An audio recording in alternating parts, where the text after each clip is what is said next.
Abasokuru bati urubanza rumwe rumara zibiri. Aha ni mu ntara y'Ibitoke neza na neza ahasanzwe hari ikibuga c'umupira w'amaguru i Buganda. Iyo haramutse haba urukino haribonekeza abafasoni, abagabo bagiye n'abana baza kuratira ijisho bibangikanije ivyo badandaza mu kurondera uburyo bwo kwibeshaho. Urahasanga ivyema, imyumbati, amazi, eka tutibagiye n'abadandaza ama-inite. Nile Sport TV iganira n'umwe mu baba bariko baradandaza aratuyagira uko aba yiyumva iyo umugwi akunda utaronse intsinzi. Impamvu dukunda kuza kudandariza ngaha iyo habaye urukino ni ukubera yuko iyo tuje kudandariza ngaha turadandaza nyene gusumba uko duhora tudandaza match itabaye.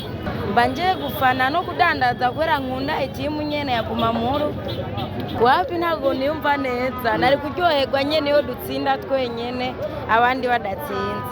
Oya nanje naho mje kubera sinuryoherwa ngo ndandaze nunguke abakinyi nabo tudatsinze nyene kugira ngo nahe nezerewe ati nadandaje kandi ngo twatsinze. Aho hari kundugira 25 myihiganwa rikuru ry'umupira w'amaguru mu Burundi. Inyuma y'urukino rwari ruhejeje kurangira, umugwi wa Bumamuru unganije igitsindo kimwe ku kindi n'umugwi wa Rukinzo.